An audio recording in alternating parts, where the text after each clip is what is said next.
Hello students, स्वागत है आप सभी का आपके अपने चैनल इजी एडुकॉम पे।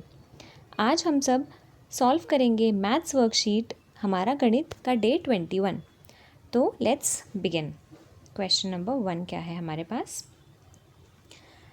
मेरे पास जितने रुपए हैं उससे 348 रुपीज़ अधिक सोनू के पास है। इसका मतलब सोनू के पास इतने रुपए ज़्यादा हैं। यदि मेरे पास 560 रुपये हैं तो बताएं सोनू के पास कितने रुपए हैं। मेरे पास इतने रुपए हैं और मेरे पास जितने रुपए हैं इतने रुपए अधिक सोनू के पास है। मतलब अगर आपके पास 5 रुपये हैं और दूसरे बंदे के पास 10 रुपये एक्स्ट्रा हैं ज़्यादा आपसे, तो उसके पास 15 रुपये हो गए। तो हमें क्या करना है, इसमें जोड़ना है। सीधा सा हमने इसको जोड़ दिया और उत्तर आ गया ये सोनू के पास इतने रुपये हैं। ठीक है, चलिए नेक्स्ट क्वेश्चन। एक दुकानदार को एक कमीज़ 725 रुपये में बेचने पर 118 रुपये का नुकसान होता है। बताएं दुकानदार ने कमीज़ कितने रुपए में ख़रीदी थी। तो बच्चों एग्जाम्पल लेते हैं एक, जैसे कि आप एक 100 रुपये की चीज़ ख़रीद के लेकर आए थे, ठीक है, लेकिन आपने उस 100 रुपये की चीज़ को कुछ नुकसान करके 10 रुपये का नुकसान करके 90 रुपये पे बेच दिया। ठीक है, तो आपको नुकसान हो गया 10 रुपये का। अब ये जो क्वेश्चन दिया हुआ है हमें वो इसी तरह का क्वेश्चन है कि आपने कमीज़ को बेचा 725 का, जैसे हमने इस एग्जाम्पल में देखा हमने यहाँ 90 का बेचा था और 118 रुपये का यहाँ पे आपको नुकसान हुआ है और हमें यहाँ पे 10 रुपये का नुकसान हुआ था। तो दुकानदार ने कितने में ख़रीदी होगी, हमने कितने में ख़रीदी थी 100। ये 100 कैसे आया था, इन दोनों को जोड़ के। तो ऐसे ही हम इन दोनों को जोड़ के ये आंसर निकाल लेंगे। इसका मतलब उसने 843 रुपये की ख़रीदी होगी, 118 रुपये का नुकसान करने के बाद उसने 725 की बेची। Okay, question number 3। एक हवाई जहाज़ एक बार में अधिक से अधिक 160 यात्रियों को यात्रा करा सकता है। मतलब एक एरोप्लेन में 160 लोग बैठ सकते हैं। ठीक है, बताएं एक हवाई जहाज़ कम से कम कितनी बार में 1920 यात्रियों को यात्रा करा पाएगा। हमें क्या करना है, बहुत सारे यात्री हैं मेरे पास, कितने यात्री हैं इतने, हमें इनको प्लेन में बिठाना है। अब प्लेन में तो सिर्फ हवाई जहाज़ में तो सिर्फ 160 ही बैठ सकते हैं। इसका मतलब हमें इनको बांटना पड़ेगा अलग अलग बारियों में, और जब भी हमें बांटना होता है तो हम क्या करते हैं स्टूडेंट्स, डिवाइड करते हैं। तो आप डिवाइड कर दोगे 1920 को आप 160 से भाग दे दोगे। तो इसका एक आसान तरीका कर सकते हो आप भाग देने का, कि जब भी इस तरह का भाग दिया जाएगा तो आप 0 से 0 काट सकते हो। अगर लास्ट में है दोनों, एक 0 से एक 0 काट सकते हैं। अब यहाँ क्या बचा है 192 और 16। अब आप 192 को आप आराम से भाग दे सकते हो 16 से। 16 की टेबल जिसको आती है वो आसानी से कर लेगा। 16 एक कम 16,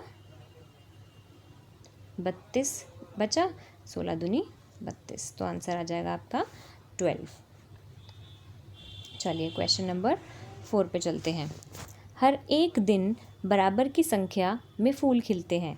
मतलब एक गार्डन है कहीं पे और वहाँ पे हमेशा ना रोज़ उतने ही फूल खिलते हैं। जैसे एक दिन अगर 5 खिले तो अगले दिन भी 5, फिर 5, फिर 5। हर रोज़ अगर 10 खिल रहे हैं तो एक दिन 10 खिल रहे हैं, अगले दिन भी 10, अगले दिन भी 10। तो बराबर की संख्या में एक फूल खिलते रहते हैं। यदि 6 दिनों में कुल 102 फूल खिले हैं तो चौथे दिन तक कुल कितने फूल खिल जाएंगे। हमें क्या दिया हुआ है बच्चों, टोटल 6 दिनों में कितने फूल खिल गए हैं ये दिया हुआ है, और हमें 4 दिनों का निकालना है कि 4 दिन तक कितने फूल रहे होंगे। तो सबसे पहले ना हमें एक फूल का निकालना एक दिन का निकालना पड़ेगा कि एक दिन में कितने फूल खिले होंगे।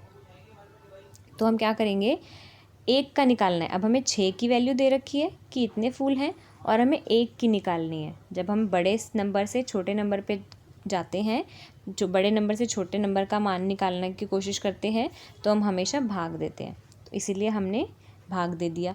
जब भाग दिया तो मैंने देखा कि 17 आया। इसका मतलब एक दिन में 17 फूल खिलते होंगे, और ऐसे ही हर दिन 17 खिलते हुए 6 दिन में वो 102 बन गए।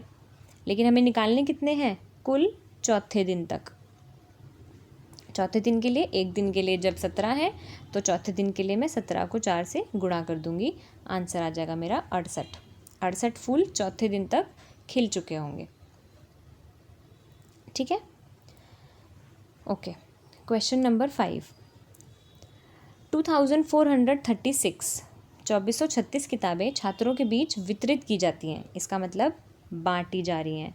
आपको याद होगा जब भी बांटना होता है हम भाग करते हैं। प्रत्येक छात्र को 6 किताबें मिली। अब एक बच्चे को 6 किताब मिली, दूसरे बच्चे को 6 मिली, ऐसे ऐसे करके कई सारे बच्चे हो गए जिनको 6 किताबें मिली। तो कितने बच्चे थे हमें यही निकालना है। तो जब हमें बांटना होता है तो हम भाग करते हैं, और मैंने इसको भाग कर दिया 2436 को 6 से। तो मेरा आंसर आया 406। इसका मतलब विद्यालय में 406 बच्चे थे। 406 बच्चे को, हर बच्चे को 6 किताब मिली, तब जाके 2436 किताबें बनी हमारी। ओके। Question number 6। एक पुस्तक विक्रेता जुलाई के महीने में 635 पुस्तकें प्रतिदिन बेचता है। सबसे इम्पोर्टेंट बात, जुलाई का महीना, ठीक है। और 635 पुस्तकें प्रतिदिन, एक दिन में वो 635 पुस्तक बेच देता है। बताएं जुलाई के पूरे महीने में उसने कितनी पुस्तक बेची होंगी। जब वो एक दिन में 635 बेच रहा है, और हमें निकालना है जुलाई के महीने में। जुलाई के महीने में कितने दिन होते हैं? 31 दिन। एक से हमें 31 की तरफ चलना है, बढ़ना है। इसका मतलब मुझे गुणा करना पड़ेगा, और आप गुणा करोगे तो आ जाएगा आपका 19,685। तो इतनी किताबें उसने उस पूरे महीने में बेच दी होंगी। ठीक है स्टूडेंट्स, तो ये थे हमारे आज के कुछ क्वेश्चंस। आई होप आपको समझ आए होंगे। शॉर्ट वीडियो थी एक। अगर किसी को कुछ प्रॉब्लम हो तो आप कमेंट्स में बता सकते हैं। Thank you so much. अगर आपको अच्छा लगा हो तो please like, subscribe and share with your friends. Thank you.